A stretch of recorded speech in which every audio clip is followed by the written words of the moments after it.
자, 이제 챕터 3으로 한번 갈까요? 자, 그래서 이제 이 파트부터는, 우리 이제 기본적으로 여러분들, 같이 이제는 이번 이제 특강에서 앞에서는 어떤 식으로 이제 문제가 출제가 됐고, 앞으로 어떻게 준비하자. 그래서 각 파트별로, 어떤 내용들이 나오니까 어떤 전략을 가지고 접근을 하자. 그리고 공부는 어떻게 하자는 내용이었고요. 자, 여기 이제 회계 기초부터는 이제 여러분들이 이제 경영학에 입문을 했을 때 가장 어려워하는 쪽 파트가 이제 회계하고 재무관리라 이번 특강 시간에는 재무관리와 회계 쪽에 좀 포커스를 맞춰서 어떻게 보면 이제 매도 먼저 받는 게 낫잖아요. 그죠? 그래서 이제 요 파트 쪽을 좀 정리를 좀 할 예정입니다. 그래서 요 특강을 통해서 여러분들이 회계 재무가 알고 보면 뭐 요 정도 파트만 좀 알면 나도 뭐 이 경영학 하는 데 있어서 크게 뭐 거부감 없이 들어보겠고 할 수 있겠구나. 이런 생각을 갖도록 만들기 위해서 이쪽 파트를 제가 같이 구성을 했고요. 그리고 이번 24년도에 출제됐던 요 회계와 재무 파트 관련된 문제도 같이 기출문제를 좀 풀어보는 시간으로 해서 이번 전체적인 특강을 한번 준비를 했습니다. 이제 회계하고 재무관리 쪽은 말씀드린 것처럼 이제 경영학 파트에서는 가장 난이도가 좀 있는 부분이죠. 자, 근데 요 얘기 드리기 전에 제가 이제 앞단에서 하나 제가 잠깐 빼먹고 갔던 부분이 있는데 이제 그러면은 앞으로 우리가 경영학을 준비할 때 전반적으로 어떻게 포커스를 잡는 게 좀 더 공부량을 줄이면서도 좀 더 효과적으로 공부를 할 수 있을까라고 그 부분을 좀 정리를 해드렸어야 되는데 그걸 제가 안 하고 지금 넘어갔습니다. 그래서 그걸 좀 간단히 좀 얘기 드리면 우리가 이제 이 노무사 시험에만 1차의 경영학이 나오는 게 아니라 우선은 이제 경영지도사라는 시험도 있어요. 이제 노무사하고 또 다른 자격사 시험인데, 뭐 회계사 시험에도 경영학은 나오죠, 1차에. 그래서, 경영지도사, 뭐 회계사, 아니면은 또 공무원, 공무원 시험에도, 7급 공무원에는 또 경영학 파트가 있습니다. 그리고 또 국무원 시험, 그리고 이제 가맹거래사 시험에서도 1차에 경영학이 들어가요. 가맹거래사에서 나오는 경영학 파트가 지금 얘기 드렸던 것들, 그러니까 회계사 시험을 제외한 나머지 시험에서는 가장 난이도가 있는 문제들이 출제가 되고 있습니다. 그래서 제가 이 얘기를 드리는 이유는 조금 전에 이제 MIS 같은 경우, 그죠? MIS 파트 같은 경우, 경영정보 시스템 같은 경우라든지 아니면 뭐 다른 파트도 그렇습니다. 타 시험에서 출제된 문제들을 한 번씩 훑어보는 게 도움이 많이 돼요. 왜냐면 타 시험에서 그 해 시험에 나왔던 이슈들이, 그죠? 어떤, 뭐 경제학 관련된, 경영 관련된 어떤 특별한 이슈가 있는 부분이 있을 수도 있는 거고요. 아니면 이제 MIS 문제 같은 경우에도 특별하게 그 해에, 어떤 이 컴퓨터 시사장치 관련된, 핵심이 될 만한 어떤 포인트가 될 만한 것들이 이제 또 문제로 출제가 될 수도 있기 때문에, 기출문제들, 그러니까 타 시험의 경영학, 그러니까 타 시험 1차에 경영학 파트가 있는 시험이라면 거기 기출문제들을 한 번씩 풀어보는 것도 도움이 좀 됩니다. 그래서 뭐 시중에 교재를 사서 푸실 경우도 있겠지만 만약에 그게 부담스러우시다고 하면 인터넷에서도 이제 찾아보시면 그런 출제된 기출문제 같은 거 다운받을 수가 있어요. 그래서 이제 그런 것들 위주로 해서 한번 또 내용을 정리하시는 게 나중에 시험이 다가왔을 때 좀 더 내가 어떤 내용들도 정리하는 게 좀 포인트가 되겠구나. 이런 것들 좀 정리한다는 의미에서 도움이 많이 됩니다. 왜냐면, 실제로 문제를 풀어보시면 비슷한 문제들이 계속 연속해서 나와요. 여러 시험에서, 이 공통적으로 나오는 문제는 당연히 노무사 시험에서도 출제될 가능성이 높고요. 그런 위주의 문제를 정리해도 충분히 60점 이상은 나올 수가 있습니다. 그죠? 70점, 80점 나올 수 있기 때문에, 우리가 이제 100점을 목표로 공부하는 게 아니잖아요. 그죠? 뭐, 다른 선생님들도 그런 얘기 하시지만, 우리가 이제 공부, 그죠? 강약이라는 게 있잖아요. 그죠? 그래서 집중해야 될 과목이 있고, 어느 정도 이제, 단순히 합격을 위한 패스, 그죠? 지나가는 과정으로서 또 공부해야 될 부분도 있기 때문에, 그런 것들을 여러분들 정리한다는 의미에서 생각했을 때, 경영학에서도 어떤 파트는 어느 정도 공부를 하고 진짜 너무 디테일한 부분은 가볍게 또 버릴 수도 있는 거잖아요. 그죠? 그런 의미에서 전략 세울 때 도움이 됩니다. 자, 그리고 이제 회계 정의부터 해서 한번 이제 전체적인 회계 내용, 그 다음에 이제 회계 재무회계하고 재무 관리 쪽을 한번 설명을 좀 드릴 텐데 우선은 이제 회계에 대한 기본 정의를 좀 설명하기 전에 전반적인 내용들을 한번 이해하고 그리고 좀 내용들을 보는 게 여러분들한테 좀 도움이 될 것 같아서 제가 하나 사례를 들어가지고 한번 이 재무회계 관련된 내용들을 이 구체적인 내용들을 설명하기 전에 한번 좀 설명을 좀 드릴게요. 이렇게 한번 생각을 해보죠. 여러분들이 이제 앞으로 미래에 조그만 사업체를 이제 하나 운영하게 될 겁니다. 운영한다고 한번 가정을 해보겠습니다. 커피 전문점 같은 거 하나 됐다고 생각을 해요. 내가 노무사가 될 건데 내가 커피 전문점 할 일이 없는데 뭐 이렇게 생각하실 수도 있겠지만 그냥 이 회계, 재무회계라는 걸 이해한다는 의미에서 그냥 가정을 하는 거죠, 가정을. 자, 그래서 여러분들이 이제 커피 전문점을 하나 오픈한다라는 가정하에 여러분이 이제 커피 전문점을 내고 그 가게, 상점을 운영하면서 발생할 수 있는 여러 가지 사건들, 그죠?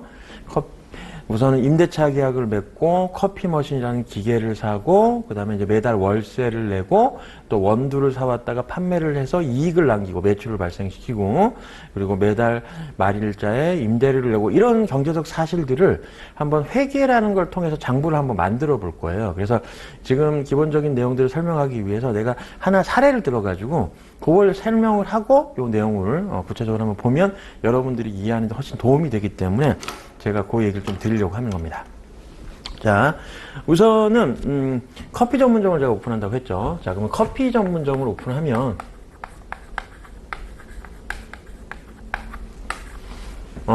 고려해야 될 게 있죠. 여러분들 당연히 이제 자본금이 있어야 돼요. 네, 내 돈이 있어야지. 시드머니가 있어야 되는 거죠. 시드머니가 있어야지. 네, 종잣돈이라고 보통 얘기하죠. 자, 이제 종잣돈이 한 1억 정도가 필요하다고 하겠습니다. 그죠? 우선 커피 머신도 사야 되고, 임대차 계약을 맺으면 이제 보증금도 걸어야 되잖아요. 그죠? 보증금도 걸어야 되고, 뭐 여러 가지, 시설, 그죠? 인테리어도 해야 되고, 하여튼 여러 가지 비용들이 나가니까 한 1억 정도 돈이 들어간다고 하겠어요. 자, 그 중에 내 돈은 내 자본, 그러니까 내 돈을 내 자본이라고, 자본금이라고 합니다. 내가 원래 가지고 있던 돈이 한 6천만 원 정도가 있어. 여태까지 모아놓은 게. 그리고 부족한 부분은 내가 이제 빌렸어요. 은행에서 빌린 거를 우리가 이제 부채인데 보통 회계에서는 그 차입금이라고 표현해줘요. 차입금. 자, 그래서 은행에서 4천만 원 차입금을 돈을 이제 빌렸습니다.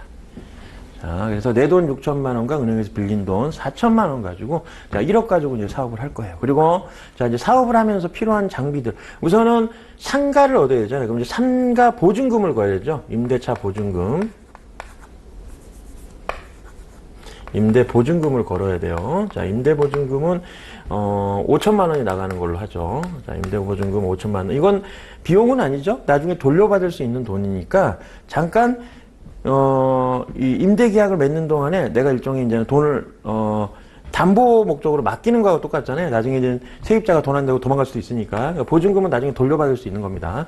자, 그리고 이제 월세, 매달 내는 월세가 100만 원씩 나간다고 해봐요. 자, 종잣돈 1억이죠. 자, 그리고 거기 1억 가지고 우선은 상가 임대차 계약을 맺어서 보증금 5천 걸고 매달 월세를 이제 100만 원씩 내기로 했습니다. 자, 그다음에 기계장치를 하나 사야 돼. 기계장치. 커피 머신.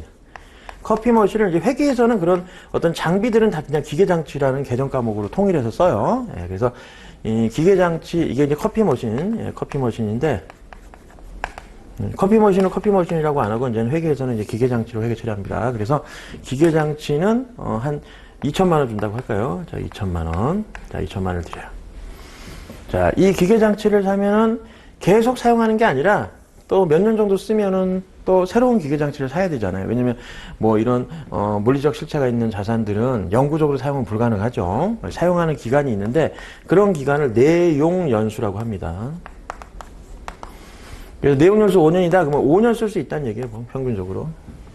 그럼 내용연수 5년에 그 다음에 이제 하나 또 얘기 드릴 게, 자, 그럼 5년을 쓰고 나서 이거를 이제 새로운 기계장치로 대처하고 싶어요. 커피 머신으로. 그러면 이제 5년 썼을 때 보통 우리가 자동차도 그렇잖아요. 아, 이거 자동차 한 10년 정도 사다가 이제 다른 자동차로 갈아타야지. 그럼 얘는 그렇게 해서 쓰고 나서 10년 정도 되면은 보통 이제 중고가라는 게 있죠. 자동차도 10년 정도 썼으면은, 야, 10년 후에 이게 그래도 내가 지금 한 3천만 원 보고 샀는데 그때는 그래도 한 500은 받겠지. 그렇게 생각하는 가격이 있을 거예요. 그죠? 그래서 이제 내가 다 쓰고 나서, 그러니까 그 사용하는 기가 다 쓰고 나서 최소한 얼마 정도 받고 팔겠다라고 하는 그 중고가를 이 회계에서는 잔존가치라고 그래요. 잔존가치. 잔존가치라고 합니다. 자, 잔존가치. 그래서 이제 그걸 500만 원으로 볼게요. 그러면은 이 커피 머신은 한 5년 정도 사용을 할 거고 5년 후에는 이제는 그걸 중고 가격으로 팔 수가 있는데 그때 한 500 정도는 받을 수 있다라는 의미를 담고 있는 겁니다. 자, 이걸 나중에 이제 내가 써먹을 일이 있으니까 이렇게 간단히 표현하고요. 그리고 이제 커피를, 자, 커피는 원두가 있죠, 원두. 커피 원두를 사죠. 이 원재료, 이걸 원재료라고 하는데, 자, 근데 이 원재료를 보통 이제 사서 파는 것들을 보통 상품이란 계정 과목으로도 표현할 수가 있어요. 근데 이제, 원재료라고 그냥 쓰겠습니다. 네, 여러분들. 자, 원재료. 자, 요 원재료가 이제 원두예요, 원두. 커피 원두. 자, 요게, 킬로그램당, 저는 이제 회계적으로 이제 설명을 해주려고 하는 것이지, 이걸 구체적으로 정확하게 시가가 얼마인지를 알 수는 없어요. 그러니까 제가 여기다 뭐 킬로그램당 원두가 얼마다 그러는데, 그거 아닌데요. 이렇게 얘기하실 필요는 없습니다. 자, 여기 이제, 2,000원이라고 할까요? 그냥 한 개 팔 때 원두 가격이 2,000원이다. 이렇게 생각하겠습니다. 그러니까 이거는 뭘 계산하기 위한 거냐면 좀 이따가 커피를 사서 팔 거예요. 원두를 사와서 제가 이제 커피 전문점을 오픈했으니까 커피를 원두를 사와서 그걸 가공해서 다시 되팔아야죠. 그래서 그걸 사와서 원두를 사오는 가격, 그러니까 커피 한 잔을 만들기 위해서 들어가는 원두 가격이 200원이라는 걸 의미하는 거예요. 그래서 개당 그냥 2,000원 이렇게 표현을 한 겁니다. 그래서 원두 2,000원이면 선생님 너무 많이 들어가는 거 아니에요? 이렇게 얘기하지 마시고 어쨌든 우리는 단순히 회계라는 파트를 이해하기 위해서 내가 임의적으로 예를 드는 거고 숫자를 단순화시켜야지 이해하기 쉬우시니까 제가 그냥 2,000원 이렇게 넣은 거예요. 그래서 자 2,000원에 사와가지고 5,000원에 파는 걸로 할게요. 그래서 원두는 하나 사오는데 하나 그 커피 한 잔 뽑는데 한 개 뽑는데 2,000원의 가격이 들어간다고 할게요. 그냥. 그리고 그걸 팔 때 판매 가격은 5,000원 받는 걸로 하겠습니다. 5,000원. 자, 한 개당 5,000원을 받는다. 원두 하나 만들어서 파는데. 하나의 가격은, 그러면 이제 보통 커피 한 잔 팔면 얼마 남는다는 얘기예요? 3,000원 남는다는 얘기죠, 이게. 자, 요 정도만 간단히 설명을 하고, 실제 이제 이걸 가지고 제가 장부라는 걸 한번 만들어 볼게요. 조금 전에 복식북이라는 걸로 장부를 작성을 하되 장부에다가 거래 사실을 기록하되 2번 기록하는 걸 복식북이라고 해요. 복식북이. 회계에서는 복식북이로 장부를 작성하게 돼 있는데 제가 이제 이렇게 상가를 오픈을 해서 상점을 오픈해서 사업을 할 겁니다. 그러면 이걸 가지고 내가 이제 복식북이로 장부를 작성할 수 있다라고 하면 한번 제가 작성을 해볼게요. 자, 1월 1일자에 이제는 제가 종잣돈을 마련을 했어요. 이제는 올해 처음으로 커피 전문점을 오픈하기 위해서 1월 1일 날 1억 원이라는 돈을 마련을 했습니다. 자, 이걸 장부에다 기록할 땐 이렇게 기록해요. 자, 1월 1일 날 차변에 돈이 들어왔어요. 예, 현금이라는 돈이 들어온 거는 차변에 기록해요. 차라고 쓴 게 이제 왼쪽에 기록하는 거예요. 왼쪽. 그래서 현금 1억이라고 씁니다. 예, 그리고 대변에 자본금과 차입금에 의해서 현금이 준비된 거죠. 그래서 대변에 자본금 5천만 원, 그리고 차입금 자본금이 6천이군요. 자본금이 6천만 원, 그리고 차입금이 4천만 원으로 기록을 합니다. 선생님 왜 이렇게 기록하나라고 하면 이건 이제 규칙을 이렇게 잡아놨어요. 그래서 이 부분을 다시 한번 설명을 할 텐데 우선 자 1월 1일자에 자본금 1억이라는 걸 준비하기 위해서 현금 내수 중에 1억을 만들었는데 그게 자본금 6천과 차입금 4천만 원으로 구성되어 있다라는 걸 보여주기 위해서 이런 식으로 기록을 하는 거예요. 그러면 이런 식으로 기록하는 원리는 뭐냐? 제가 그 원리도 간단히 설명을 드릴게요. 보세요. 자, 회계장부를 작성할 때의 기본 원리는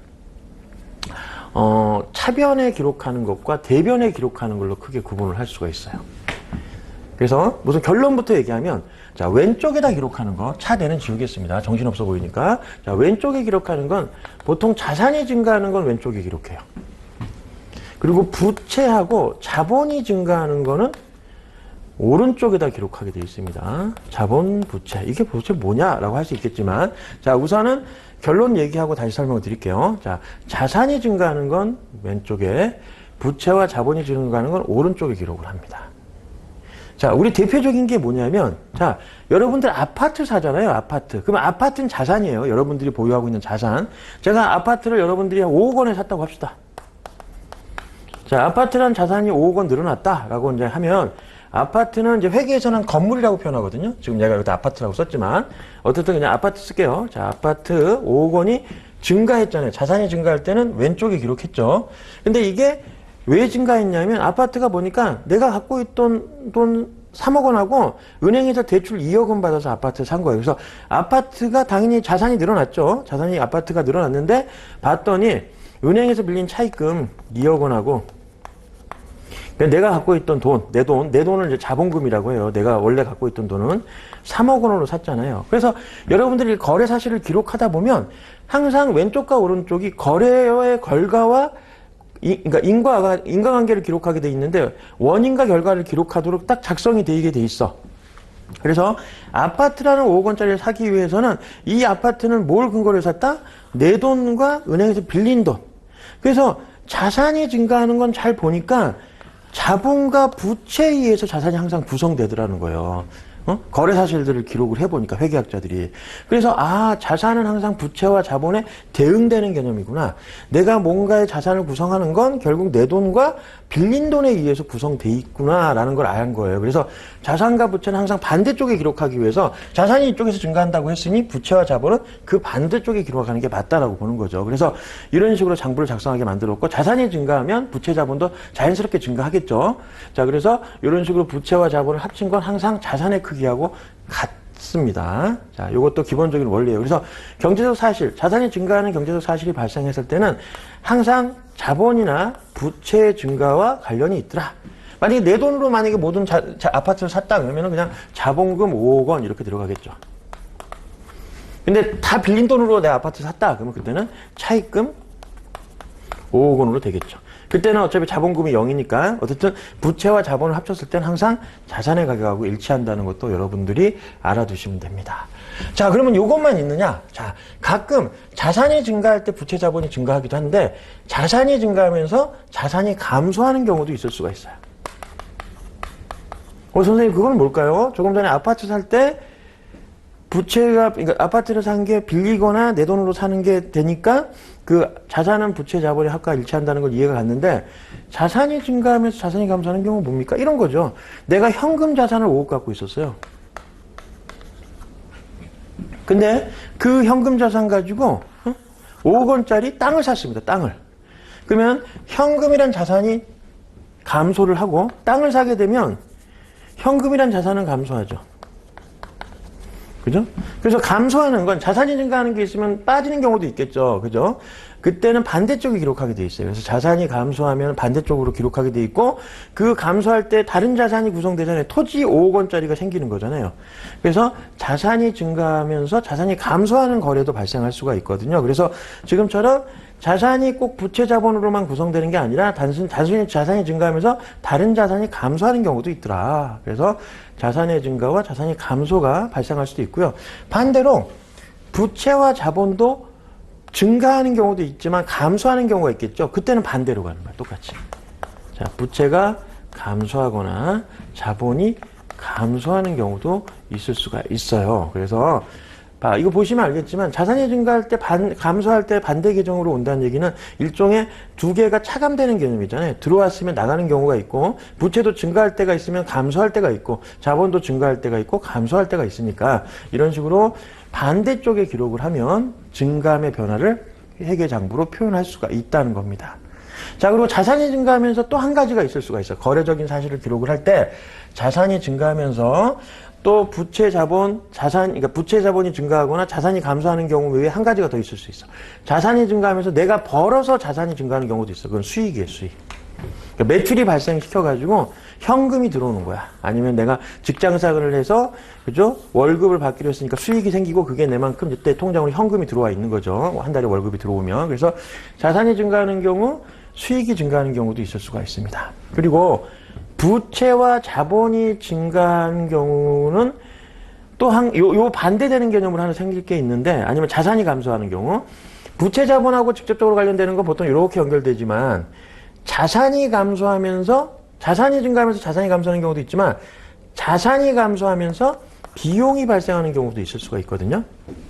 그래서 요런 사실들이 다 이제 경제적으로 어떤 사실들을 기록을 해서 주로 일어나는 거래들이 뭐냐에 따라서 자산이 증가하면서 자산이 감소하는 거래도 있을 수 있고요. 자산이 증가하면서 수익이 발생하는 거래가 있을 수도 있고, 부채 자본이 증가하거나 감소할 수도 있고, 자산이 감소하면서 비용이 발생하는 거래들이 있을 수가 있어요. 이런 것들을 각각을 거래를 구성하는 이런 요소들, 자산 보면은 총 5가지죠. 자산, 부채, 자본, 수익, 비용이라는 요 5가지 요소들이 어떻게 연결되느냐에 따라서 여러 가지 거래 사슬을 기록할 수가 있는데, 이걸 거래 8요소라고 합니다. 거래의 8요소. 그죠? 자산이 증가하는 거래도 있고 감소하는 거래도 있고, 부채가 증가하는 거래도 있고 감소하는 거래도 있고, 자본이 증가하거나 감소, 그 다음에 자산이 감소하면 비용이 발생하거나 자산이 증가하면서 수익이 발생하는 거래 등 이런 여러 가지 거래들을 거래 8요소라고 하고요. 지금 같은 경우도 이제 요 개념을 이해하면 요게 이제 어떻게 보면 회계적 문법이에요. 그러니까 분계를 할 때, 장부를 작성할 때 이 규칙에 맞춰서 작성을 하도록 돼 있어요. 그럼 보시면 이거는 이제 현금이라는 자산이 증가를 했는데, 그거는 보니까 자본과 부채로 구성되더라. 그래서 자본도 6천만 원, 내 돈 6천만 원과 부채 4천만 원을 빌려가지고, 그래가지고 자산을 부착하게 된 거죠. 자, 이걸 거래 8요소로 통해서 이런 식으로 장부를 작성할 수가 있게 되는 겁니다. 그래서 이걸 이해하게 되면 나중에 여러분들 이것만 딱 봐도, 1월 1일 날 현금이 1억 들어왔네. 근데 알고 보니까, 그게 자본금 6천, 원래 사장님이 갖고 있던 6천만 원과 은행에서 빌린 4천만 원으로 구성되는구나. 이런 걸 알 수가 있게 되는 거예요. 그리고 요 차입금이라고만 간단히 썼지만, 은행에서 빌린 이 4천만 원이 1년 이내에 갚아야 될 차입금이면 앞에다가 단기를 붙여줍니다. 단기. 네? 왜냐면 단기라는 건 1년 이내에 갚아야 될 부채들이니까 이런 단기, 이게 짧은 단자잖아요. 그래서 단기에 갚아야 된다는 의미를 담고 있는 거고요. 만약에 은행에서 빌린 돈이 1년보다 길어, 그러니까 만기가 한 2년 후, 3년 후에 갚아야 되는 돈이야. 그런 것들은 앞에다가 장기라고 표현을 하죠. 보통은 이런 사업하기 위해서 빌린 돈들은 장기 차입금이 대부분이죠. 뭐 한 2, 3년 후에 갚거나 10년 후에 갚는 그런 차입금들이 대부분이기 때문에 1년 이상 돼서 갚는 차입금들은 다 장기로 표현합니다. 그래서 이런 차입금도 내가 간단히 차입금이라고 표현했지만 아마 장기 차입금이겠죠. 자, 그래서 현금 1억 가지고 사업을 시작하는데 자본금 6천과 그다음에 장기 차입금 4천만 원 가지고 사업을 한 거예요. 자, 그리고 1월 2일자에 바로 임대차 계약을 맺는다고 생각을 합시다. 그래서 집주인, 상가 주인하고 임대인하고 바로 계약을 맺으면서 현금을 보내주죠. 자, 현금 5천만 원을 싸줘야 되잖아요. 보증금 걸어야 되니까. 그래서 현금 5천만 원. 그래서 자산이 감소했죠. 자산이 감소했어요. 자산이 감소하고 거기에 맞춰서 여기 대응되는 건 뭐냐면 이걸 임차 보증금이라고 해서 이게 나중에 이제 돌려받을 수 있는 걸 의미합니다.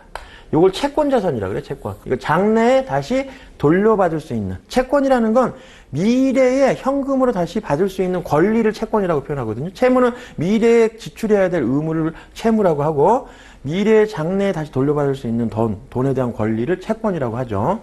그래서 현금 5천만 원이 나갔지만, 장래 일정 기간 동안에, 기간이 되면 다시 그 돈을 돌려받을 수 있는 임차보증금이라는 채권 자산에 대한 권리가 생기는 거예요. 그래서 이것도 자산 개정 과목입니다. 자산을 표현하는 개정 과목 중에 임차보증금이라는 개정 과목이 있어요. 보통 권리를 표현하는 개정 과목이에요. 권리, 채권. 그래서 현금이 감소하고 자산이 감소했지만, 그죠? 임차보증금이라는 자산, 채권 자산이 다시 증가하는 거래가 발생한 거예요. 그래서 조금 전에 얘기했던 거래 8요소에, 8요소로 봤을 때, 딱 이렇게 맞아 떨어지죠. 그죠? 예, 그래서 이렇게, 아까 지금 이 회계적 문법으로 봤을 때 전혀 틀리지 않는 그런 거래가 발생을 한 겁니다. 그래서 임차보증금하고 현금이라는 것이 이렇게 표현이 되게 되고요. 그 다음에 이제는, 매월 말에 월세를 주기로 했고, 기계장치도 샀고, 뭐 이런 내용들이 있죠. 자, 그럼 기계장치도 사야겠죠. 자, 1월 2일 날 또 기계장치를 하나 샀습니다. 자, 차변, 대변. 자, 그래서 1월 2일자에 기계장치를 2천만 원에 샀어요. 그러면 현금 얼마가 나냐? 2천만 원이 나와요. 현금 2천만 원. 자, 그래서 그 현금 2천만 원이 나갔지만 그 대신 기계장치, 커피 머신이 들어왔죠? 2천만 원. 이것도 현금이라는 자산은 감소했어요. 그죠? 현금이라는 자산은 감소했지만 기계장치라는 유형 자산이 늘어난 겁니다. 그래서 현금 자산이 감소하고 유형 자산이 다시 증가하는 거래가 발생을 했다고 보시면 됩니다. 자, 그리고 자, 1월 3일자에 원두를 사왔다고 하죠. 원두. 자, 원두를 얼마나치 사왔냐면, 자, 원두를 이번 달에 한 1000개는 팔아야 200만원 500만원 되죠. 그러니까 1000개 정도의 가격을 사왔어요. 이제 한 개당 200원씩, 2000원씩 사오니까 원두를 1000개의 물량을 팔 만큼의 원두를 사오면 200만원 어치겠네요. 그죠? 한 개당 2000원의 원두를 사오니까 총 1000개를 올해 이번 달에 팔 것 같으면 200만원 어치 사야겠죠. 그래서 현금 200만원이 나갈 겁니다. 200만원. 그리고 거기에 따라서 이제 원재료가 200만원어치 창고에 쌓이게 돼요. 자, 이것도 현금이라는 자산은 감소했지만 원재료라는 재고 자산이 증가해요. 이 재고 자산은 판매를 목적으로 보유하고 있는 자산을 재고 자산이라고 하거든요. 그래서 현금이라는 자산은 감소했지만 원재료라는 재고 자산은 증가하는 거래가 됩니다. 자, 그리고 하나 더. 자, 이렇게 하고, 자, 1월 4일자에 이제는 어떤 영업 활동을 했다고 합시다. 자, 원두까지 사놓고 주변에다가 전단지나 여러 가지 홍보물을 뿌려가지고 우리 상점에 많이 이제는 올 수 있도록 광고를 하는 거예요. 그래서 1월 4일자에 광고를 했어요. 광고. 자, 1월 4일자에 그래서 광고하면서 한 100만 원 정도가 나갔다고 하죠. 자, 현금 200만 원. 100만 원이죠. 제가 200만 원이 아니라. 자, 현금 100만 원이 나갔고요. 거기에 따라서 이제 지출한 비용은 광고 선전비라는 비용으로 털어요. 이거는 자, 현금이라는 자산이 감소하면서 자산이 감소했죠. 그죠? 그에 반대급부로 받은 게 없죠. 지금 앞에서는 뭐 자산 같은 거, 이건 채권 자산, 자산, 기계장치라는 유형 자산, 이건 원재료라는 재고 자산이 반대로 증가했죠. 현금이 감소하면서. 그래서 자산의 감소와 자산의 증가가 같이 일어났는데 지금은 자산이 감소했지만 반대급부로 받은 건 없지. 단 소비된 거죠. 그죠? 우리 이제는 전단지 뿌리는 우리 알바생 써가지고 현금 100만 원 지출해서 현금은 감소했고 이런 식으로 소비해버린 거, 이런 거는 비용이 되는 겁니다. 그래서 자산의 감소와 비용의 발생이라는 거래가 기록되게 돼 있어요. 됐죠? 자, 이런 식으로 거래가 됩니다. 자, 그리고 자, 1월 5일자에 광고를 했더니 실제로 제품이 팔렸어요.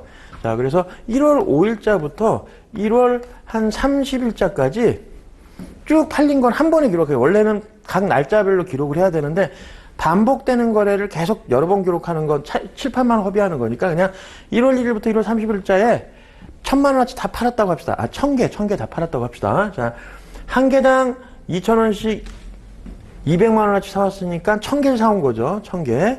근데 그 1000개를 다 팔았으면 현금이 들어오겠죠. 차변에. 한 개당 5000원씩 받았으니까 총 1000개를 팔았으면 500만 원이라는 돈이 들어왔겠네요. 그죠? 그리고 거기에 맞춰서 자, 매출을 잡아주는 겁니다. 매출 수익이에요. 이게 수익 계정이에요. 수익. 매출 5천만 원. 500만 원. 자꾸 5천이라 그러네요.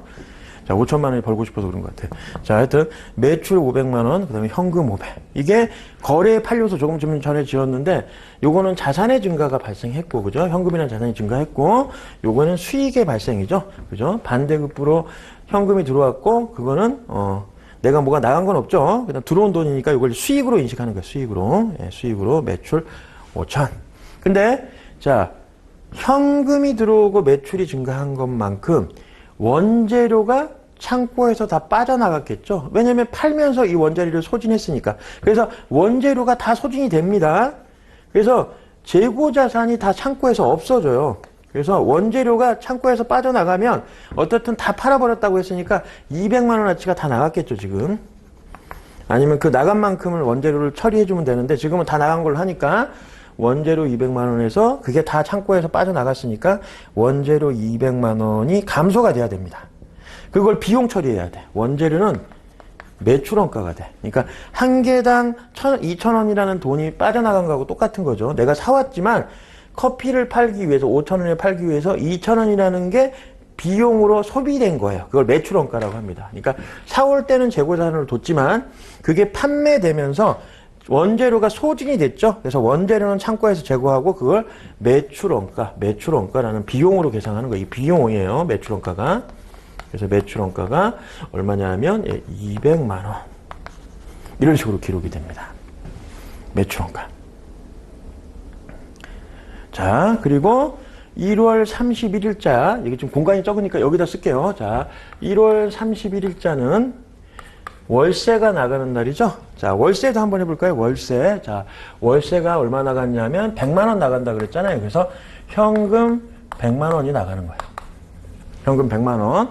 그리고 그거를 임차료라는 비용 계정으로 써요. 이게 계정 과목인데 임차료가 이제 월세를 의미하는 거예요. 월세 나간 거. 그래서 100만 원 이렇게 기록을 해요.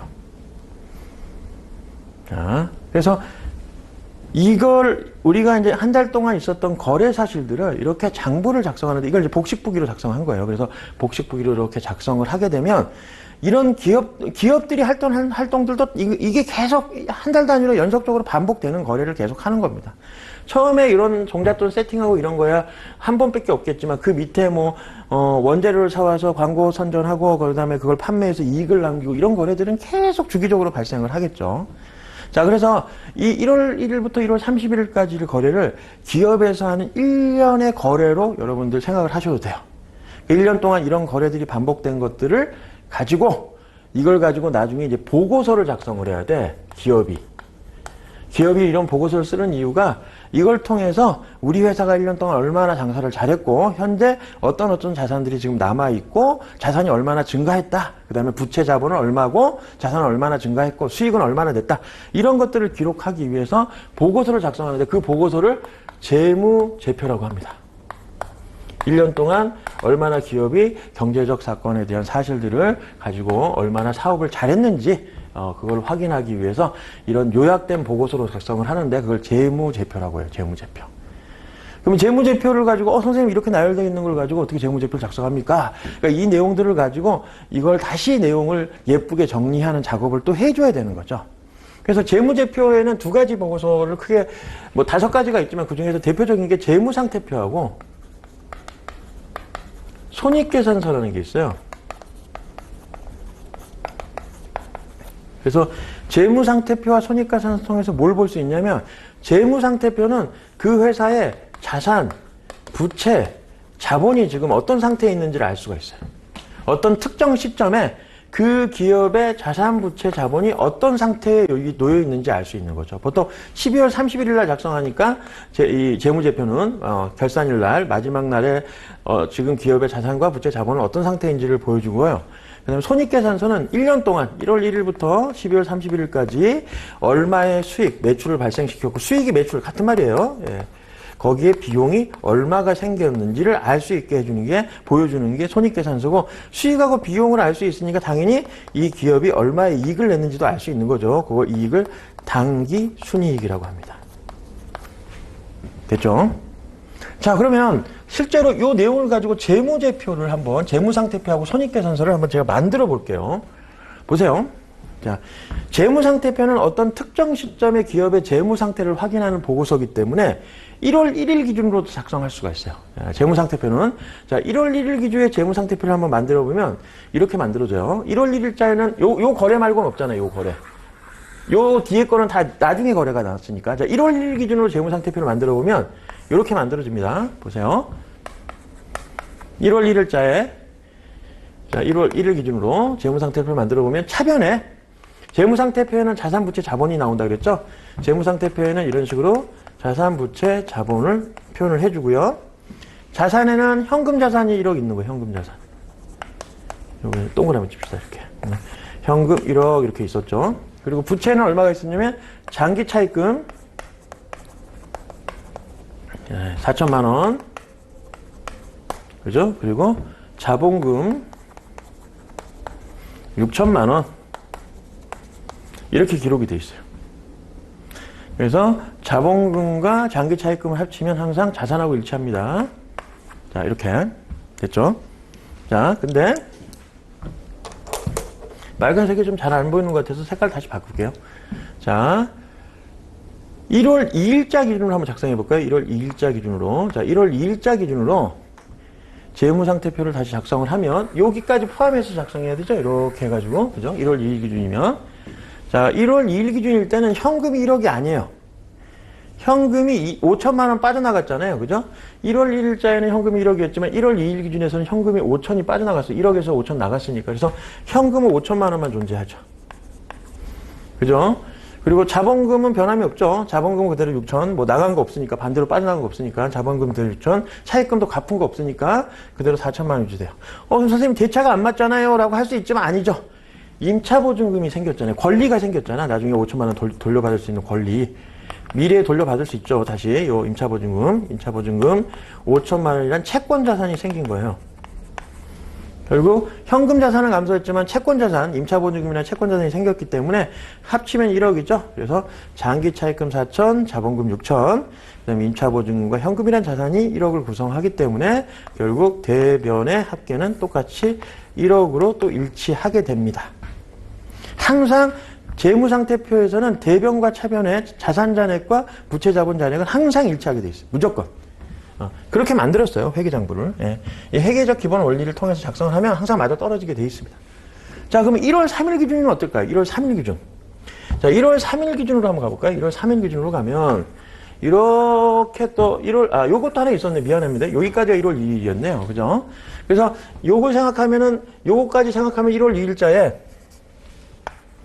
현금이 1억에서 5천, 2천 빠졌으니까 3천만 남았네요. 그죠? 현금 3천만 남았었네. 그죠? 1억 중에 5천만 원 빠져나가고 기계장치 사느라고 2천만 원 빠져나가서 현금은 3천밖에 안 남았죠. 잔액이. 그 대신 기계장치 2천만 원짜리가 이렇게 생긴 겁니다. 결국 요게 1억, 요게 1억이니까 결론은 같죠? 차변과 대변은 항상 이렇게 일치한다. 됐죠?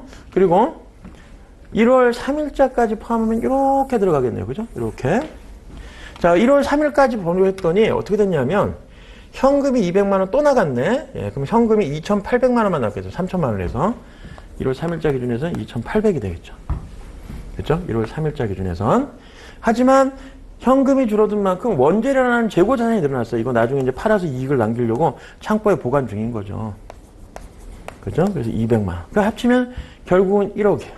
그래서 재무상태표는 그 시점에 기업의 자산, 부채, 자본이 어떤 상태에 있는지를 보여주는 게 재무상태입니다. 재무상태표입니다.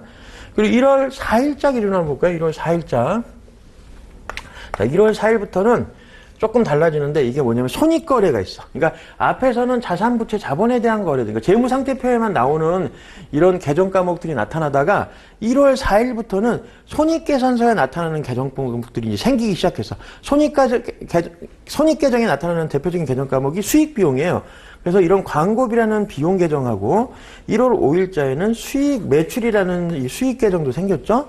그리고 1월 30일자에 그러니까 1월 1일, 5일부터 30일자에는 요 거래가 있었으니까 매출이라는 수익 계정도 있고 매출원가라는 비용 계정도 있는 겁니다. 이 비용이에요, 비용. 그리고 요건 이제 자산이고 현금 자산, 이건 원재료는 자산. 됐죠? 그리고 여기도 있네요. 1월 30일자에 임차료도 비용 계정이에요, 비용 계정. 이렇게.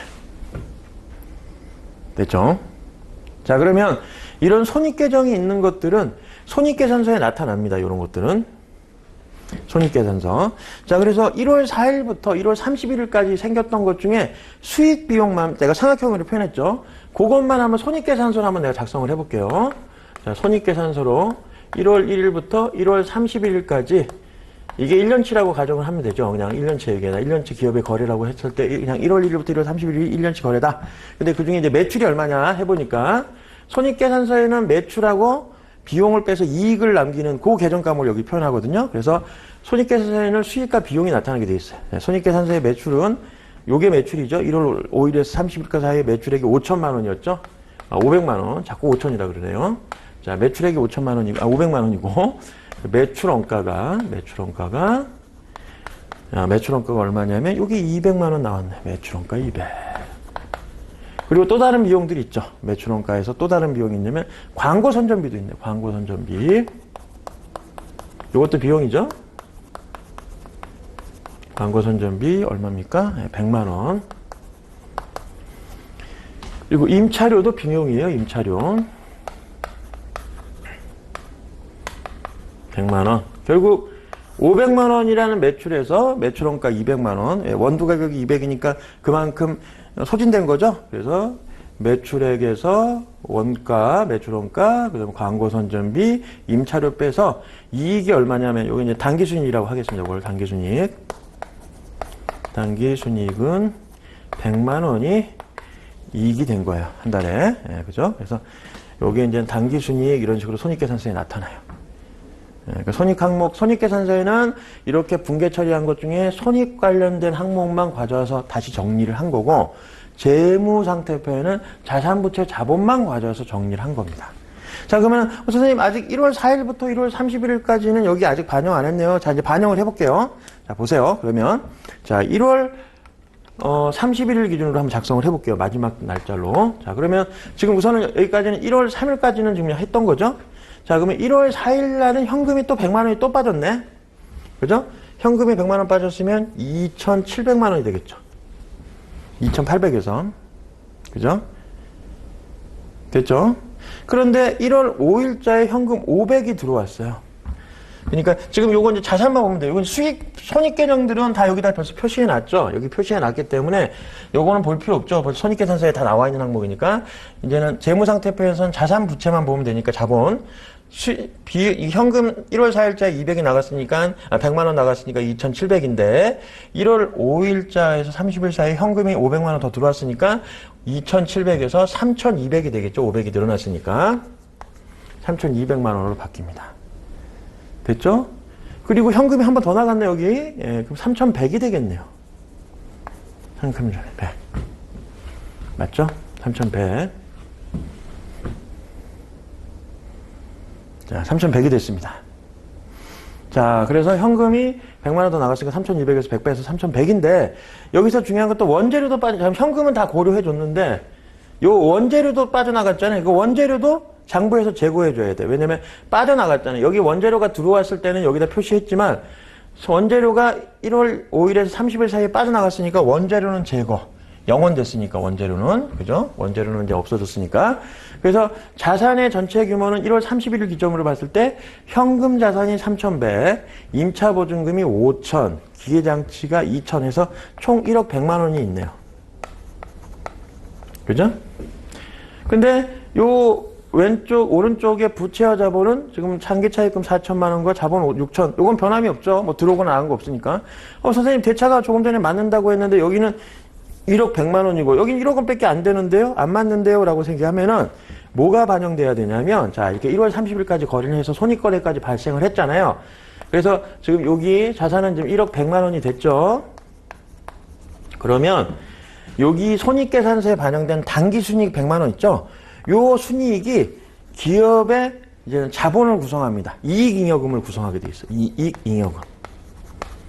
1년 동안 장사해가지고 한 달 동안 장사해서 100만 원이란 이익을 발생한 거예요. 잉여금을. 그래서 당기순이익은 잉여금을 창출하는 거예요. 자본금에서. 그래서 이 이익잉여금 100만 원이 구성이 되기 때문에 손익의 당기순이익은 이익잉여금을 구성하니까 이것도 장기차입금 4천, 그 다음에 이 납입자본금 처음에 투자한 돈 6천하고 회사가 벌어서 쌓인 잉여금 자본이 100만 원 포함해가지고 이것도 1억 100만 원 이런 식으로 구성이 되는 겁니다.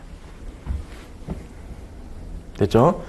그러니까 이 재무상태표와 손익계산서는 이런 원리에 의해서 작성이 되는 거예요. 그러니까 기업이 작성했던 이 원장, 기본적인 거래 사실들을 기록한 걸 기초로 해서 그걸 다시 요점 정리해서 보기 쉽게 기업의 이해관계자들은 기업의 뭐 임직원도 있을 수 있지만 외부에 있는 뭐 거래처 아니면 세금을 걷는 국세청 아니면 외부에서 투자하려는 투자자 아니면 돈을 빌려주려고 하는 채권자 등이 이 거래 사실들을 보고 이해하기는 어렵잖아요. 그죠? 뭐 1월부터 12월 30일까지 이런 분계장에 있는 내용들을 보고 이해하는 게 아니라 이렇게 요점 정리된 내용을 기초로 해서 기업이 1년 동안에 얼마의 수익, 매출의 비용 얼마나 나가서 이익을 냈고 그걸 통해서 현재 자산부채 자본이 어느 규모인지를 파악하기 위해서 재무제표를 보는 겁니다.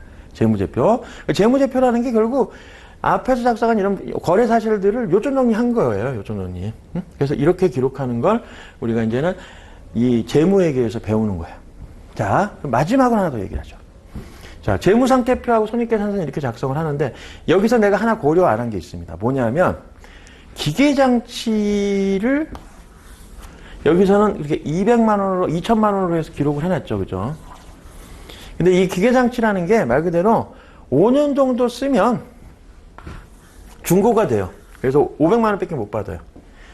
그만큼 5년 후에 가치가 2천만 원에서 500만 원으로 줄어들었으니까 기계장치도 세월이 흘러가면 그 가치가 감해져야 되는 거죠. 손해보는 거예요.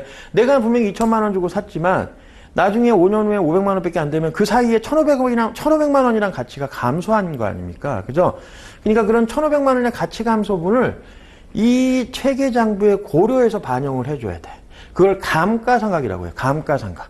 그러니까 이런 기계장치라는 유형 자산, 형체가 있는 이런 자산들은 사용하면 사용할수록 뭐 물리적으로 손상이 될 수도 있지만 가치가 감소하게 돼 있어. 그러면 그 가치 감소분도 비용으로 반영을 해줘야 돼요. 근데 한 번에 이걸 비용으로 1,500만 원, 어차피 1,500만 원 손해보겠네. 5년 후에. 그러니까 1,500만 원 지금 비용 처리하자. 이게 아니고 5년 동안 1,500이라는 가치 감소를 균등하게 비용 처리를 해줘야 되거든요. 그런 걸 감가상각이라고 합니다. 감가상각. 그러니까 지금 같은 경우에 이 기계장치를 감가상각을 고려하면 이 회사 입장에서 커피머신을 운영하는 사람 입장에서는 손해본 거예요. 손해. 실제 사업하는 사람들이 그런 개념이 잘 없잖아요. 그러니까 여러분들도 꼭 단순히 이 재무회계나 회계 공부하기 위해서가 아니라 이런 개념을 알아두면 앞으로 뭐 경제활동을 하면서 도움이 될 겁니다. 그러니까 제 대표적인 제 친구 중에 하나가 옛날에 옛날도 아니에요. 2020년인가 2018년이구나. 2018년도에 대치동 쪽에다가 스터디 카페를 되게 크게 프랜차이즈 스터디 카페였는데 하나 크게 냈었습니다. 인테리어 비용으로 거의 3억 정도가 투자가 됐었어요. 보증금이 1억이고. 그러니까 대출도 엄청 받아가지고 투자를 했는데 뭐 코로나 터지고 그래가지고 결국은 사업을 정리를 하긴 했지만 그 친구 같은 경우에 이제 그런 얘기를 하더라고요. 처음에 투자할 때 그 회사 이제 그걸 창업을 할 때 나한테 물어본 게 야 이거 내가 했을 때 돈을 벌까 해가지고 물어보면서 이제 하는 얘기가 그 대치동에 있는 스터디 카페가 한 달에 수익이 한 1,000만 원 정도가 났다고 합니다. 수익. 그러니까 이제 1,000만 원이면 1년에 한 1억 2천 정도 되잖아요. 그죠? 그러면은 그러니까 수익이 아니라 이익이겠죠. 이익. 제가 지금 잘못 얘기 드렸는데 이익이라고 생각을 해봅시다. 그러면 1억 1,000만 원 정도 이익이 나서 이걸 따져본다라고 이제 해볼게요. 그러면 이제 본인이 1억이라는 이익을 냈을 때, 1억 2천이죠. 한 달에 1,000만 원이니까. 만약 1억 2천이라는 돈이 생겼을 때, 거기서 이제 그건 내줘야 돼. 인건비는 빼줘야 돼. 인건비는요. 자, 인건비 고려 안 했는데, 그러니까 예를 들어 한 달에 1,000만 원이라고 이제는 그 수익이 생겼는데 인건비 정도는 고려하는 걸로 하겠습니다. 그럼 인건비가 뭐 한 300만 원 나와서 700만 원 정도가 남는다. 한 400 정도 나가겠네요. 하여튼 그래서 600이라고 합시다. 그럼 600만 원이면 1년에 3,600에다가 곱하기 10은 6천에다가 7,200 정도가 남죠. 그죠? 7,200. 근데 그 7,200이 남으니까 이 친구는 투자할 가치가 있다 그래서 투자하겠다는 거예요. 그런데 내가 물어봤어요. 역으로. 너 그 인테리어 공사 비용 얼마 들어가? 그랬더니 한 3억 정도 든대요. 그러면 자, 인테리어를 그러면 몇 년 단위로 너 그거 다시 그 인테리어를 다시 공사하는 거야? 라고 물어보는 거예요. 그랬더니 5년 단위로 다시 인테리어 공사를 해야 된대요. 그러면 5년마다 한 또 3억 원이 들어가는 거네? 그랬더니 그렇다는 거예요. 그럼 생각해 보세요. 만약에 진짜 극단적으로 얘기해서 인테리어 비용이 3년 단위로 들어간다고 합시다.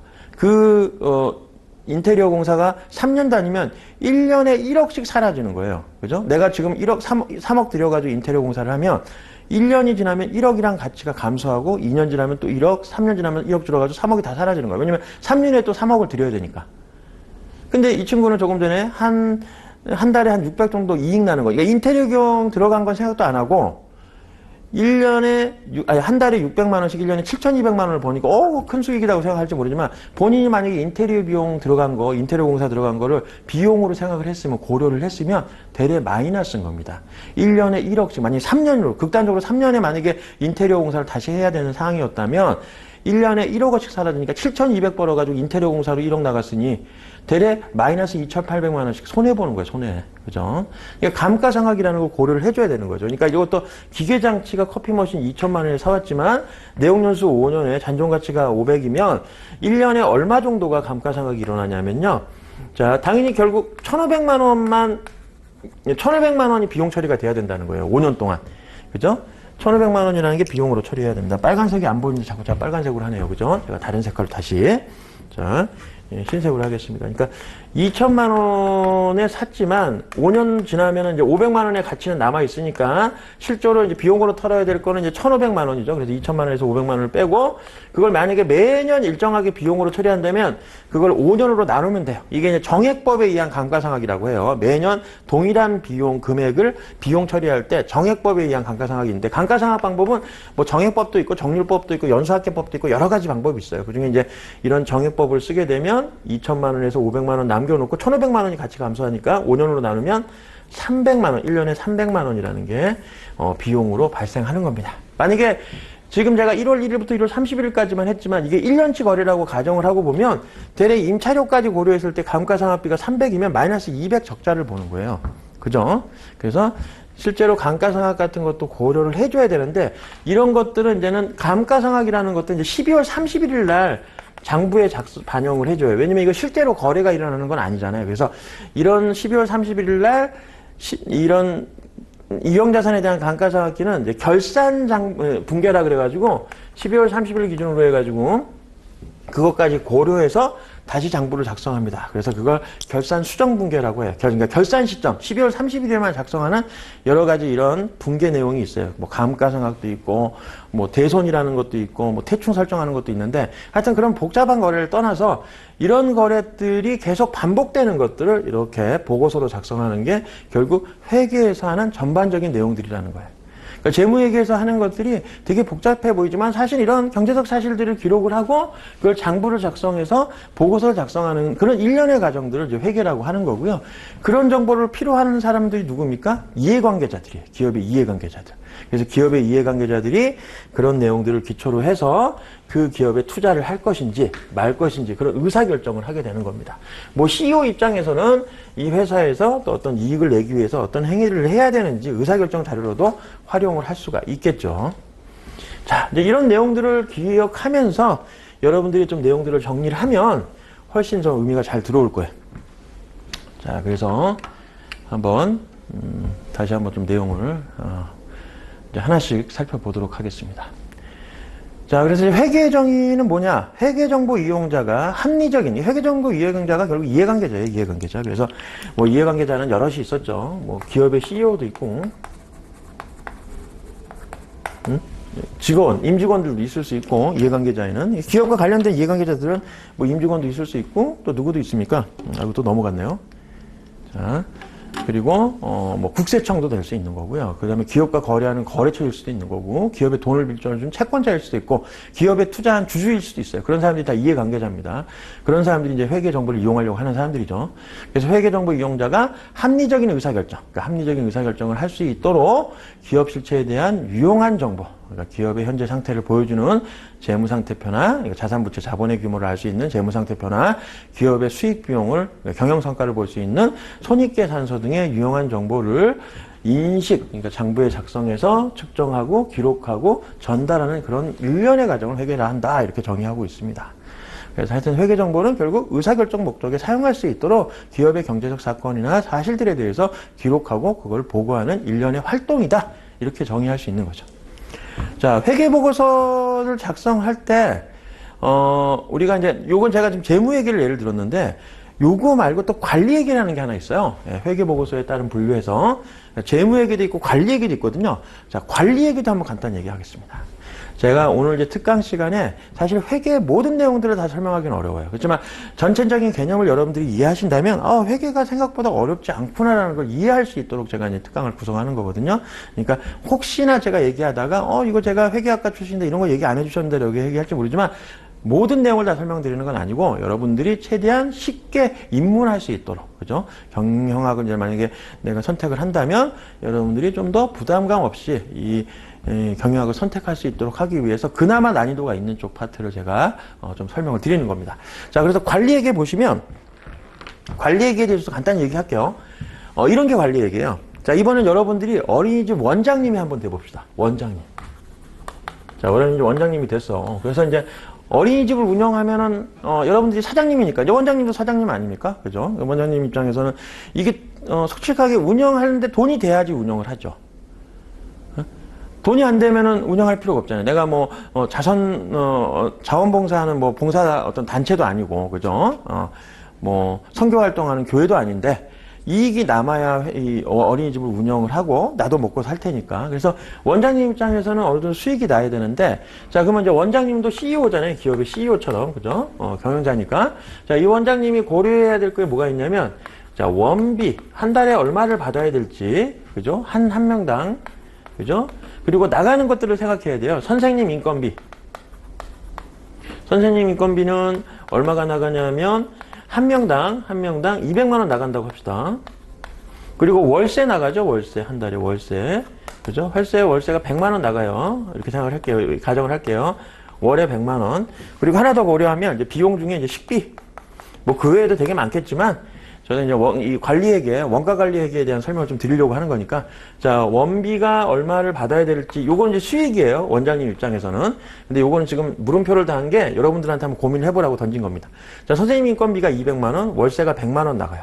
그리고 식비는 한 사람당, 그러니까 원생들 한 명당 월에 한 10만 원 정도 나간다고 하죠. 왜냐면 이제 원비를 받았으면 한 달 동안 이제 우리, 원생들 이렇게, 케어해주면서 밥을 줘야 되잖아요, 점심때. 그래서 그게 나가는 식비가 한 달에 한 명당 10만 원 정도 나간다고 하죠.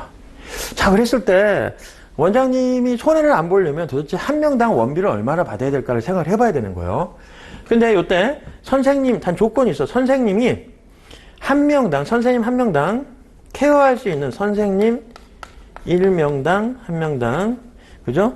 보육할 수 있는, 케어할 수 있는, 그냥 케어라고 쓸게요. 그냥 케어할 수 있는 원생의 수가 제한이 있는데, 케어할 수 있는 원생 수는 10명으로 제한하겠습니다. 이게 실제로 법에 그렇게 돼 있어요. 예. 그래서 선생님 한 명당 케어할 수 있는 원생 수는 10명이다 라고 하면, 만약에 10명이 넘어가면 어떻게 해야 되는 거예요? 선생님 한 명 더 뽑아야 되는 거예요. 원생이 늘어나면. 자, 이것까지 고려해서 선생님 인건비, 월세, 식비 고려했을 때 도대체 원비를 얼마에 받아야 될까? 이런 생각을 할 수 있죠. 그죠? 자, 해보면 제가 이제 시행착오법을 한번 해볼게요. 시행착오라는 게 통밥으로 때려 넣는 거예요. 그래서 맞춰보는 거지. 자, 그래서 선생님한테 원비를 한 명당 40만 원 받는 걸 해볼까요? 40만 원. 한 명당 40. 한 명당. 그래서 10명까지 받겠습니다. 선생님 한 명당 10명까지 받을 수 있었으니까. 그러면은 이제 원장님, 우리가 이제 원장님이 되는 거니까 원장님 입장에서는 10명을 받고 한 사람당 40만 원씩 받으니까 한 달에 400만 원의 원비가 들어옵니다. 맞죠? 이게 매출이에요, 매출. 수익, 매출. 근데 이제 비용들은 뭐가 있냐 그랬더니, 자, 우선 보니까 비용은 선생님 인건비가 들어가요. 선생님 인건비. 200만 원. 그죠? 이거 선생님 인건비. 그죠? 선생님 인건비 200. 이거 비용이죠? 200만 원. 그죠? 10명까지니까. 자, 그 다음에, 자, 10명을 받는다고 가정했을 때, 10명에 40만 원 400. 선생님 인건비 200. 그리고 월세가 또 100만 원 나가죠? 월세 100만 원. 됐죠? 그리고 식비. 식비는, 자, 한 명당 10만 원인데 10명까지 받으니까 원생 10명에 대해서 한 달에 나가는 식비는 똑같이 100만 원이네요. 자, 딱 해보니까, 딱 똔똔 됐네요. 0원. 자, 이익은 0원. 그죠?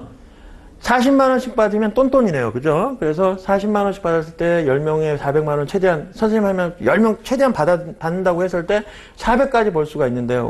원장님 입장에서 선생님 인건비 200 주고 월세 100만 원 내고 그다음에 식비 한 사람당 10만 원씩 10명 100만 원 나가면 이익이 0이 되겠네요. 자, 이런 걸 고려했을 때 얼마를 받아야 된다는 거예요? 최소한 40만 원 이상은 받아야 원장님이 손해를 안 보죠. 이런 게 이제 손익분기점에서의 매출액을 구하라 이런 것들을 가끔씩 시험에 나올 수가 있어요. 그래서 이제 이럴 때 이제 원가회계에서 나오는 개념이 있습니다. 이런 것이 CVP 분석이라고도 하는데, 그래서 여기 이제 40만 원 이상을 받아야 되겠구나 이런 개념을 이제 잡을 수가 있는 거죠. 자, 이런 회계가 뭐다? 관리회계다. 관리회계. 그러니까 약간 수리적으로 접근하는 거예요. 수리적으로. 그래서 뭔가 의사결정하는데 누가 의사결정하냐면 기업의 CEO, 경영자가 어떤 합리적인 경영 의사결정을 할지 그런 정보를 제공하는 게 관리회계 파트라고 여러분들이 이해하시면 됩니다. 그렇죠? 그래서 이렇게 해서 최소한 40만 원 이상을 받아야겠죠? 그 하나 재밌는 사실은 이런 선생님 인건비는 준 고정비라고 해요. 중고정비라고 하고, 월세는 이건 고정비입니다. 고정비. 비용으로 따지면 성격상. 그 다음에 요 식비를 변동비라고 해요. 그러니까 식비 같은 경우는 원생수, 수익이 늘어날 때 같이 비례해서 증가해요. 변동비는. 같이 변한다는 의미죠. 그 다음에 고정비에 해당하는 월세는 원생수가 늘어나도 비용이 증가하지 않습니다. 고정돼 있기 때문에. 원생을 20명 받는다 그래서 월세가 200만 원이 되진 않죠.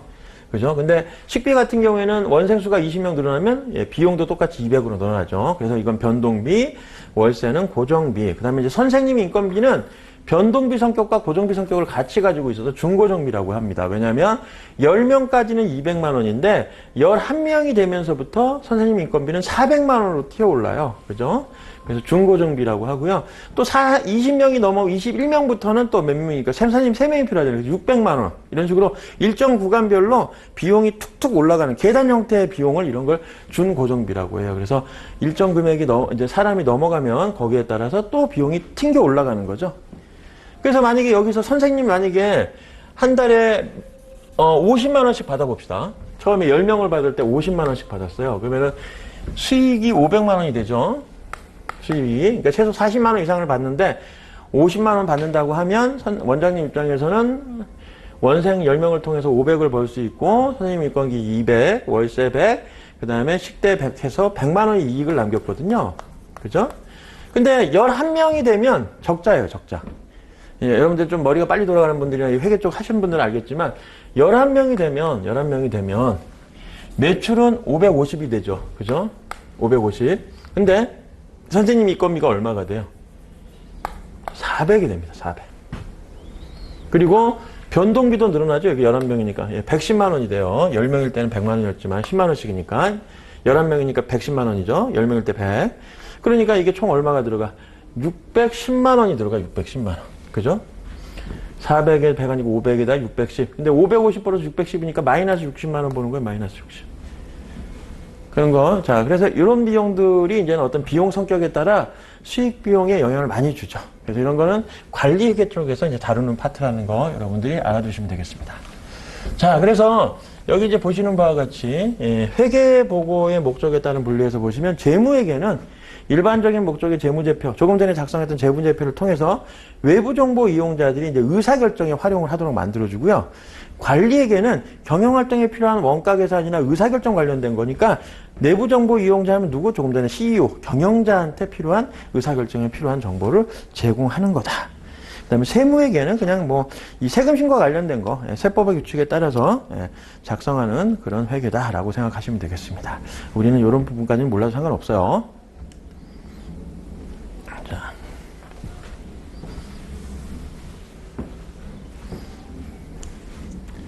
자, 재무회계와 관리회계를 다시 한번 좀 비교를 해놨습니다. 앞에서 써놨지만. 자, 그래서 재무회계, 관리회계 보시면 정보 이용자는 이제 외부 정보 이용자가 이용하는 회계 정보는 이제 재무회계에서 제공을 해주고요. 주주나 채권자 등한테 필요한 정보고, 관리회계는 경영자한테 필요한 정보를 제공해주는 거다. 그리고, 이 재무회계 같은 경우에는 보고수단이 딱 정해져 있어. 어떤 룰에 따라서 작성해야 된다라고 해가지고, 재무회계는 무조건 재무제표를 작성하도록 되어 있습니다. 그래서 재무제표 5가지에는 이거 시험에도 나온 적 있죠. 예. 재무상태표, 조금 전에 재무상태표 작성해봤죠. 손익계산서, 그리고 자본변동표, 그리고 주석, 그리고 현금흐름표, 이렇게 5가지를 작성을 해야 되는데, 이게 이제 회계 기준이라는 기준서에 다 표시가 돼 있어. 그래서 일반 회계 기준이나 한국채택 국제회계 기준을 KIFRS라고 하는데, 이런 일반 회계 기준, 한국채택 국제회계 기준, 그다음에 뭐 중소기업 회계 기준에 따라서 회계 기준에 따라 어떻게 작성해야 된다라고 회계 원칙이 정의가 돼 있습니다. 근데 관리회계는 그렇진 않아요. 그냥 어떤 특정한 원칙에 의하는 게 아니라 조금 전에 얘기했듯이 그냥 숫자 가지고 보는 거잖아요. 그러니까 숫자에 따라서 얼마의 이익이 나느냐, 손익분기점을 넘어갔느냐. 그러니까 내가 번 것과 비용 처리했을 때 이익이 딱 0이 지는 점이 얼마고, 그리고 그걸 넘어서기 위해서 몇 개 이상을 팔아야 되는지, 아니면 얼마 이상을 받아야 되는지 그런 걸 결정하는 거잖아요. 이런 것들은 어떤 특정한 보고 형태가 있는 건 아닙니다. 그래서 이 특정 보고서라고 쓴 거는 양식의 규정이 없다는 의미를 그렇게 표현한 거예요. 그래서 이런 걸 회계 원칙에 준할 필요가 없는 게 관리회계라는 거죠.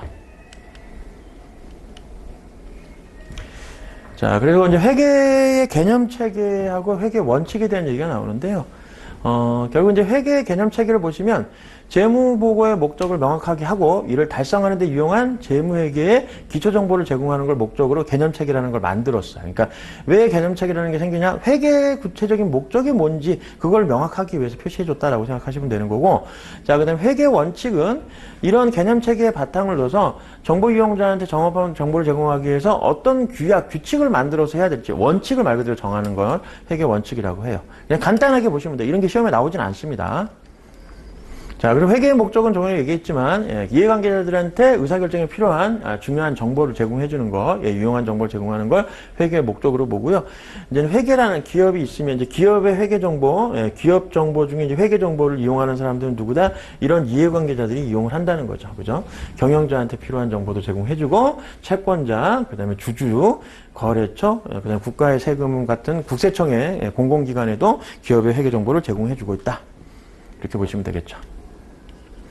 자, 그 다음에 부기의 정리와 종류에 대한 얘기가 나오는데, 부기 조금 전에 얘기했지만, 그러니까 부기 이런 단어들도 그냥 막 무턱대고 외우면 잘 안 들어오죠. 그러니까 이게 장부에 기록한다는 의미를 갖고 있다 그랬죠. 그래서 부기는 장부에 기록하는데 두 가지 방식으로 기록할 수가 있어요. 단식 부기와 복식 부기.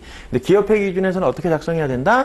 거래 사실을 2번 기록해서 저는 재무제표를 작성할 수 있도록 좀 더 구체적이고 명확하고 그 다음에 좀 정밀하게 작성할 수 있도록 하는 방식이 복식부기입니다. 그래서 복식부기로 작성하도록 되어 있어요. 단식부기는 보통 우리 여러분들 어렸을 때 작성했는지 모르겠는데 저는 이제 용돈 기입장인 같은 걸 받았거든요. 용돈 받으면 그걸 수익으로, 그달 수익으로 보고 거기서 어떤 지출해서 얼마 이제 잔금이 남아서 그걸 예금 통장에 넣어 놓잖아요. 그런 식으로 이제 매달 어머니들 가계부 작성하는 그런 식으로 작성하는 게 단식부기라고 보시면 돼요. 간단하게 여러분들 엑셀 작성하는 경우도 그렇잖아요. 엑셀에서 이번 달에 뭐 용돈 얼마 받았는데 뭐 이것저것 마이너스 빼서 얼마 지금 아직 잔고가 남아있다. 뭐 이런 식으로 표현하는 거.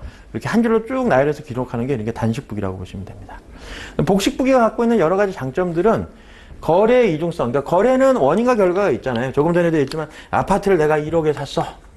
그러면 이제 자산이 늘어나잖아요. 아파트라는 자산 1억이 늘어나는데, 그죠? 아파트라는 자산이 증가하는데 알고 봤더니 은행에서 빌린 돈이 9천만 원이고 차입금 9천, 내 돈은 1,000만 원밖에 안 들어갔어. 자본금 1,000.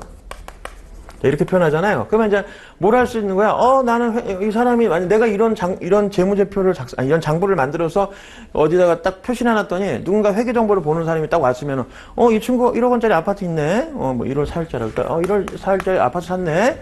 근데 뭐 은행에서 9천만 원 빌렸고 자기도 1,000만 원밖에 없었구나. 이렇게 판단할 수가 있잖아. 이걸 이제 거래의 이중성. 그러니까 원인과 결과를 기록할 수 있어요. 2번 기록하니까. 그래서 거래의 이중성을 표시할 수가 있고, 그 다음에 대차 평균의 원리가 통합니다. 왜냐면 왼쪽의 금액과 오른쪽의 금액은 항상 일치하게 돼 있어. 그래서 대변과 차변의 금액이 일치하는 것, 대차 평균의 원리가 작용하게 돼 있고요. 그러다 보면 나중에 장부 작성할 때 실수하는 걸 줄일 수가 있어요. 왜냐면 이제 자기 검증 기능이 있어. 대차 평균의 원리가 있기 때문에 나중에 이런 제가 이제 이쪽은 화면이 안 보이실 텐데, 지금 카메라가 계속 넘어가는데, 자, 여기서 이제는 조금 전에 재무상태표에 왼쪽과 오른쪽의 금액들이 표시되면 항상 일치하게 돼 있잖아요. 그죠? 그러니까 내가 숫자를 어디 하는 쪽에 차변이든 대변 쪽에 잘못 기록하면 금액이 틀어지죠. 그러면 대변과 차변의 금액, 대차가 안 맞게 돼. 그러면 내가 어디서 숫자를 잘못 기록했구나라는 걸 알 수 있게 해주는 거야, 알 수. 그래서 자기 검증 기능도 있다라는 거예요. 그래서 복식부기가 이런 장점들이 있기 때문에 복식부기로 작성해라 라고 하는 거예요. 자, 아셨죠? 자, 그리고 회계기록의 대상, 회계거래상의 이 회계기록의 대상은 회계상의 거래만을 기록 대상으로 합니다. 그럼 회계상의 거래는 뭐고 일반적인 거래는 뭐냐라고 하는데 이게 시험에 잘 나와요. 그러니까 여러분들 회계학과 출신 분들이면 잘 알겠지만 실제로 재무회계 문제가 난이도가 높진 않아요. 단 여러분들이 비전공자들이 공부를 하면 처음 접해보는 것들, 그 다음에 용어가 익숙하지 않잖아요. 좀 어렵게 다가오잖아요. 그러니까 어렵게 느껴지는 거지 사실 문제 수준은 대단히 낮습니다. 이 회계상의 거래인지 일반 거래인지 구분하는 문제는 사실 우리 뭐 다른 자격사 시험 중에 이 뭐 세무사 사무실이나 회계사 사무실 일할 때 이 전산 세무회계 자격증 이런 게 필요하거든요. 그 정도에서 나올 수 있는 이론 문제로 나올 수 있는 수준의 문제고요. 문제가 그렇게 어렵지 않은 난이도에 사실 따져보면 아는 사람들이라면. 근데 이제 처음 접하고 비전공자 입장에서는 뭐 그게 도대체 무슨 거래야? 도대체 생판 무슨 내용인지 모르겠어 이렇게 판단할 수 있지만 그렇게 난이도가 있는 내용은 아니라는 거예요. 그래서 이 회계상의 거래는 어떤 내용들이냐면 그러니까 장부에 기록할 수 있는 그런 거래 사실은 회계상의 거래가 됩니다. 구체적으로 얘기하면 조금 전에 제가 거래의 8요소라 그래서 회사의 장부의 자산과 부채와 자본에 영향을 주는 것들과 수익과 비용 관련해서 발생하는 그런 거래들은 회계상의 거래가 맞아. 그러니까 뭐냐면 자산, 부채, 자본, 수익, 비용의 증감에 영향을 주는 거래들은 회계상의 거래가 됩니다. 그러면 장부에 기록해야 되는 거예요. 근데 회계상의 거래가 아닌 일반적인 거래가 어떤 게 있냐면 단순히 계약만 하거나 단순히 약속만 하거나 단순히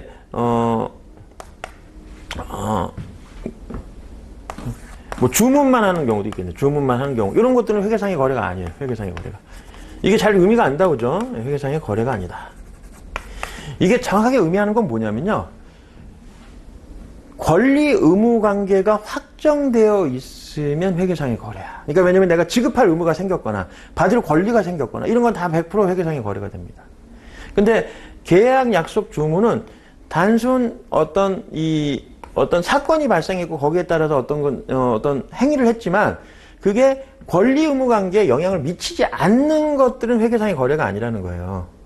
하나 간단히 예를 들면은 근로계약을 작성했어. 근로계약서. 자, 오늘 근로계약서를 작성했어요. 직원이 와서. 그러면 계약이라는 사건이 발생했죠. 근로계약서를 작성을 했으니까 그러면 그 회계장부에 기록을 해야 되느냐? 작성하지 못해. 자, 어떤 직원은 1년에 연봉 3,600을 주기로 하고 오늘 계약을 했어요. 내일부터 출근하라고 했어. 계약서는 오늘 썼죠. 그러면 회계장부에 기록할 게 없어요. 없어요. 근데 왜냐? 내일 안 나와 버릴 수가 있지. 내일 안 나오게 되면 계약 관계는 그냥 종료되는 거야. 서로 해지돼가지고. 그죠? 예. 그러니까 회계상에 기록할 수가 없어요. 왜냐? 기업 입장에서는 그 근로자가 일을 하지 않았기 때문에 돈을 줄 의무도 없고 거꾸로 근로자 입장에서도 일을 안 했기 때문에 받을 권리도 없는 거예요. 그죠? 그러니까 권리 의무 관계가 성립이 안 되잖아요. 단순히 계약만 하면. 근데 이런 거는 회계상의 거래가 될 수 있겠지. 근로계약을 체결했는데 다음날 하루 나오고 그 다음날부터 안 나왔어. 그러면 하루치는 줘야 될 거 아니야. 그런 건 회계상의 거래가 맞아요. 그죠? 하루라도 일을 했다고 하면 그때는 하루치 월급이라도 줘야 되는 거니까 근로기준법에 의해서 권리 의무 관계가 확정돼 있는 거잖아요. 그러니까 기업 입장에서 부채가 생긴 거야. 하루치 월급을 줘야 되는 부채가 증가했어. 그럼 회계상의 거래로 기록을 해줘야 되는 거죠. 그리고 뭐 당연히 그쪽 근로자 입장에서는 돈을 하루치는 받아야 되는 거니까 그렇게 권리 의무 관계가 확정되면 그거는 회계상의 거래로서 기록을 해야 되지만 단순히 계약만 썼어. 그러면은 내일 안 나와버리면 끝나잖아. 그러면 이제 그거는 회계상의 거래가 아니라는 거죠. 그래서 이제는 이런 계약, 그다음에 약속은 또 어떤 거냐? 야, 우리 내일 만나자. 내일 만나면 내가 밥 사줄게. 이렇게 약속할 수 있죠. 근데 내일 안 만났어. 아니면 내일 만났는데 밥을 안 사줬다 그래서 권리 의무가 성립한 건 아니잖아요. 그죠? 뭐 당연히 친구 간에 어떤 배신감은 들 수 있겠지만 단순히 약속, 구조상의 약속을 했거나 이런 것들은 권리 의무 관계가 확정되어 있는 게 아니기 때문에 이것도 회계상의 거래가 아니다 이런 거예요. 그러니까 내가 만약에 실제 줘야 될 의무가 생겼다든지 이러면은 문제가 되겠죠. 그렇다면 당연히 회계상의 거래로서 장부에 기록을 해야 됩니다. 주문도 똑같아.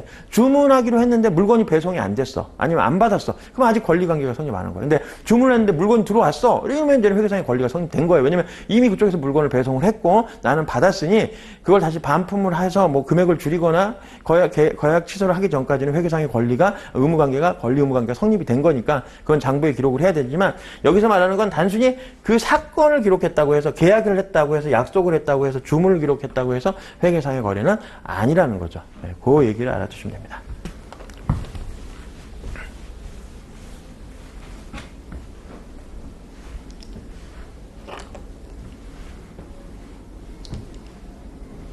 자, 그래서 여기서 잠깐 끊고 10분만 쉬었다가 계속 연결해서 진행을 할게요.